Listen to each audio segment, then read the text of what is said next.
Bonjour and hello to everyone here in Montreal, and good morning, good afternoon, good evening to those of you who are joining us online from wherever you're joining us from. I am very pleased to be speaking today with Gustavo Montezano, the president of BNDES. As was introduced, BNDES is the National Bank for Economic and Social Development in Brazil. Gustavo, it's so nice to meet you. Welcome to our conversation. And since its founding... Sorry, can you hear me? We can. There's a little bit of a delay, so sorry for talking over top. No problem. Go ahead, sir. Welcome, welcome. Great to have you today. As many of you may know, BNDES, since its founding in 1952, has had a fundamental role in stimulating business, industry, and economic development across Brazil. And like all of us working in development and international finance, we are certainly navigating in complex times. BNDES is also facing extraordinary challenges. We're living in a time of what economist John Kenneth Galbraith, a Canadian I might add, might have called the second age of uncertainty.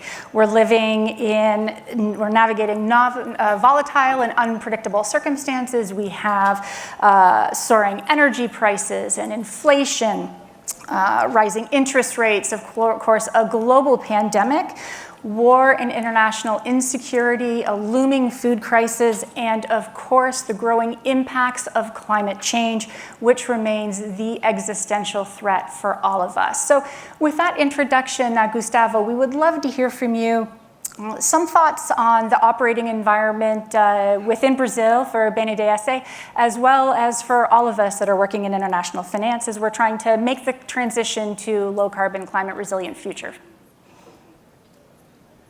Thanks for that. Thank you for the introduction. It's a pleasure to be here debating this so relevant topic for any DFI globally. And during my speech here in the conversation, I would like to bring both the DFI perspective on a global basis, because the changing we're living at BNDES, it's not different from many of our peers globally. And we're also bringing an emerging market perspective, more nominatedly a South American view on the topic. Starting with the position of the national DFI in Brazil, climate is in the core of our agenda, both by, I would say, existential means, as you just mentioned, but also our clients, infrastructure clients, industrial client, agribusiness. Speaking about climate is the main topic of any strategy of those industry. And looking at I would say South America and Africa, somehow that brings also I'd say new business opportunity. Those continents they have the potential for providing renewable and clean energy in one way, and in the other way. We have long-standing preserved national or natural-based assets there. By some reason, those regions, they were less developed economically-wise, and that's why the nature was more preserved. And those two assets, they need to be used. They need to be, how can I say, used on the way of providing the solution for the climate.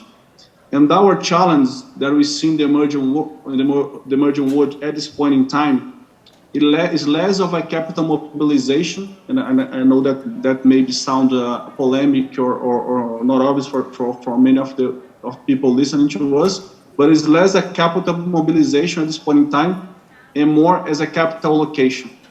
The main model that we see in those regions is how to implement a project, how to plan it, which firms and which companies will be implementing that.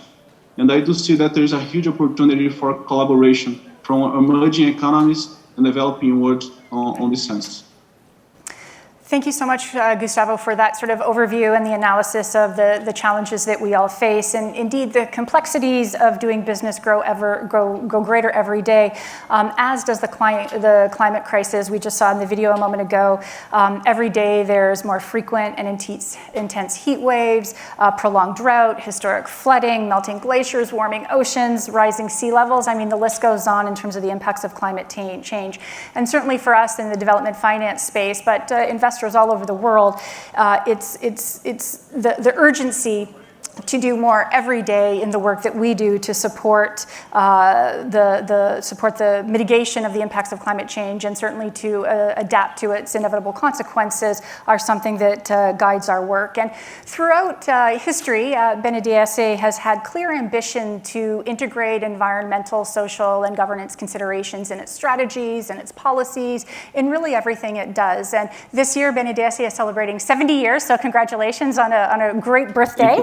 And there certainly have been some notable accomplishments over that time when it comes to environmental sustainability. So Gustavo, we'd love to hear from you. Maybe share an example or two of how BNDES has supported environmental sustainability through the work that you do. Yeah, thank you for the anniversary. Congrats. And we're celebrating 17 years. And we think that the change we are mobilizing at BNDES is not different from DFIs globally. And let me step back, let's say 15, 20 years. And how did the clients think about a DFI? Those banks, they were seeing, I would say, as cheap money. So we were capital allocators. And then the more capital there was available for promoting specific sectors, more development will be happening there. In the climate change situation we live today, firstly, we need to mitigate risks. It's common sense that the large checks or big amounts of capital that are available to be allocated. On the other hand, there is a high level of uncertainty going forward, high level of risk for any kind of investments. So we need to change our position, philosophically speaking, of banks that are there to allocate capital in mature markets that are already, let's say, performer that are already concluded in its existential basis, to someone that will absorb risks, that will take uncertainty out of the table for investors, either public or private investors. On the second path, we are creating markets. So instead of financing incumbent and traditional markets, we need to develop new markets. We need to develop new tools. We need to develop new knowledge. So being much more agile than we were in the past. And looking forward, say for the next 10 or 20 years, for the foreseen future, I do think that DFIs will have a critical role to play. And most of those DFIs, they were founded close to BNDES 60 years ago after the Second World War. However, we needed to completely reposition our mindset and our philosophy to be efficient enough on the moment the world needs us. Being more agile, creating new markets, and taking risks. And that's what we are executing through BNDES. Moving off being, I would say, one product bank where we just had capital to be allocated into, I call, a multidimensional bank, trying to work in all dimensions that are needed to improve environment and to evolve on the climate economy, right? Having said that, we put in place what we call a project structuring division. You can call that an investment banking for the Brazilian state. And just 3 years after that, only 3 years, according to Geologic, BNDES has nowadays the largest pipeline of projects globally, both for infrastructure, I would say hard infrastructure, but also for environmental assets. We are managing at BNDES what we think is the largest program of environmental concessions globally, which mean national and state parks for visitation and tourist sightseeing, and sustainable wood management. We have more than 13 million hectares just being managed today. And at this stage, we're not even providing finance for those assets. We are just preparing the projects so they can be concessioned to the private side, to the private market, so they can monitor and use and monetize the green asset in a good sense, in a similar way we do with roads, with ports. And in parallel of that, we are working alongside with our Minister of Environment to develop what we call the voluntary carbon markets in nature-based solutions. We think that we can bring to the market the first federal concessions for natural-based carbon assets in 2023. Once you have this model operating, we can take this technology and put over the 13 million hectares we have under structure for what we call the first stage or the first floor with people, visitation, and wood. And Laura, that's just one example. I could be explaining much more, but I'd like to summarize the main change the bank executed is changing the philosophy. Capital is important, yes. Do we have it? Yes. But it needs to come along with the creation of new markets, the articulation with public and private players, preparing projects, working with guarantees, so having a multi-diverse streamline of products and services in order to develop the climate economy. So far, I think we're doing not badly, quite happy with developments, but as you mentioned, challenges ahead, they are quite relevant, and we need to collaborate and work together with international players in order to have those DFIs globally running at the speed we need, that the world needs now. Thanks so much, Gustavo. Super interesting the way that BNDES has been evolving in the last few years along the lanes that you've mentioned. And I wanted to pick up on a couple of the themes. One is certainly vis-a-vis climate action. And climate action is one of FinDev Canada's 3 development impact goals, along with women's economic empowerment and local market development, such as job growth and economic growth. And despite just being a few years old, you're 70, we're not quite 70, being established in 2018, but I'm very, very proud of the work that we've done at FinDev Canada to support low carbon, climate resilient growth in the markets that we serve in Latin America and the Caribbean and sub-Saharan Africa. In fact, about a quarter of our investments are climate finance, and last year at COP, we upped that ambition to 35%. In fact, since we began operations in 2018, we have built a portfolio that is net negative greenhouse gas emissions. And in other words, since FinDev Canada's inception, we are actually taking more carbon out of the atmosphere through our investments than we're contributing to it. And there are several reasons for this. One is that we invest in low carbon sectors. We support renewable energy, we support climate smart agriculture, we support lending to local banks to support small and medium-sized businesses in the greening of their operations. We don't invest in sectors such as oil and gas and heavy industry. And we've also made some investments in forestry, which we're really excited about. And one of those I'd like to mention is actually Myro. Myro Forestry is a sustainable timber and forestry company in West Africa. We invested $12 million in them that will enable greater climate change mitigation through carbon sequestration. Myro has already planted 17 million trees in 15,000 hectares of degraded land in Sierra Leone and Ghana. And 30% of that is actually under active conservation management. Forests, up until this point, have already sequestered 1.3 million tons of CO2 to date, and with FinDev Canada's investment, they'll be able to expand their operations, and the number of trees under cultivation will increase to sequester an additional 5 million tons of CO2 by 2030. So just an example of some of the forestry investments that we're doing. We're looking forward to further supporting Myro as time goes on, and certainly doing more forestry investments. So Gustavo, that was just an example on our side in the forestry sector, maybe a little bit of a traditional type of investment, an equity investment on our side.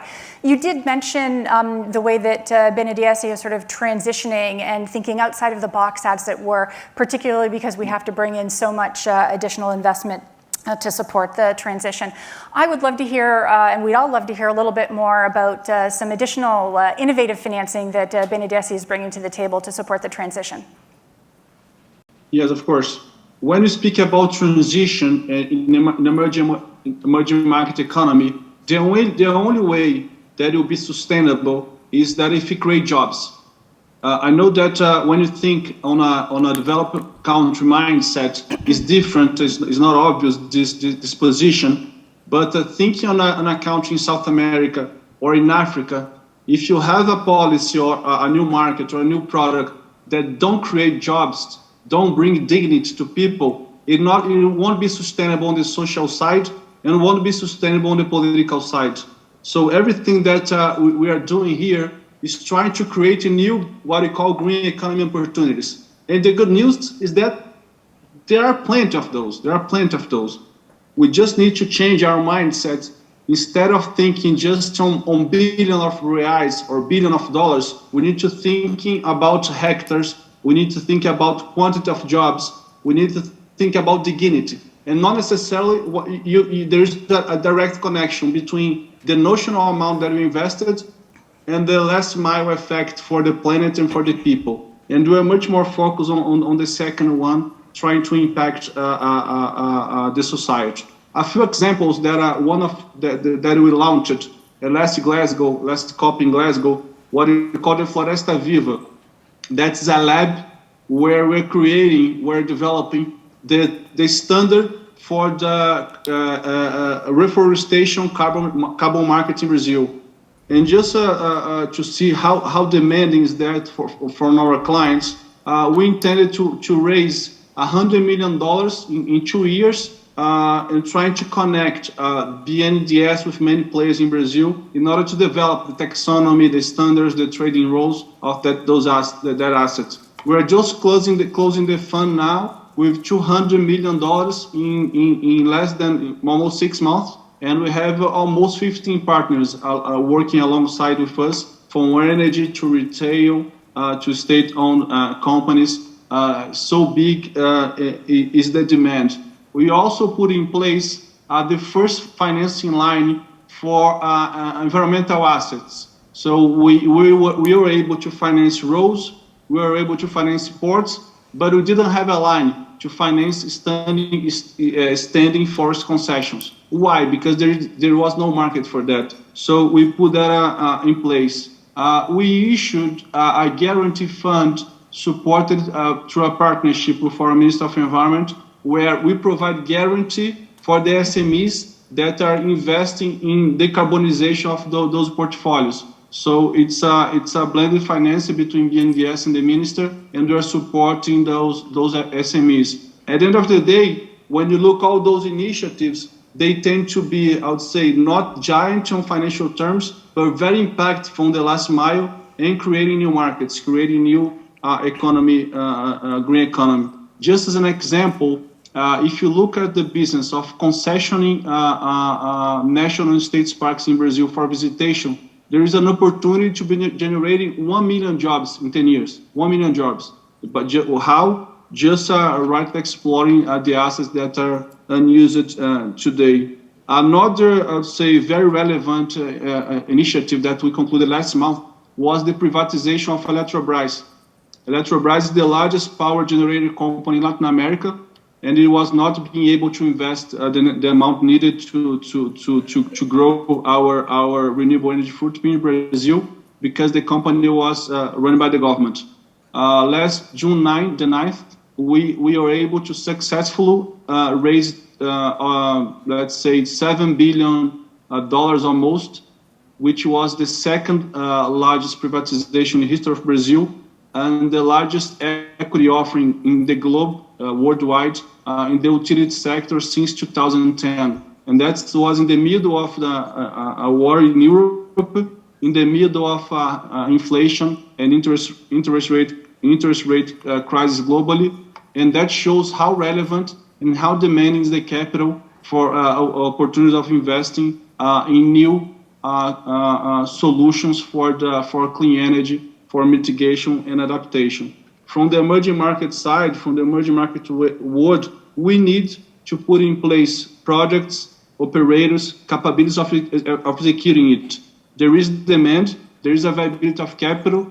The challenge in emerging world is about execution. It's about capital deployment, doing that in a proper way, speed enough that we can tackle the problem, but not too fast that we don't make the right steps in the right way. Thank you so much, Gustavo. And with only a couple of minutes left, I just wanted to say thank you so much for sharing some of the insights from BNDES.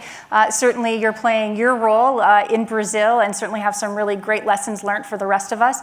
We certainly are living in unprecedented times, and that's why conferences like this, the Conference of Montreal, wanted to thank the organizers for this, for giving us the platform to meet new people, exchange ideas, and certainly solutions. And because of conferences like this, we can certainly see that there are solutions to the pressing matters that we have, particularly in uncertain times as we combat climate change. So, Gustavo, muito obrigada. Thank you so much. And thank you, everyone here. Merci et bonne journée from Montréal.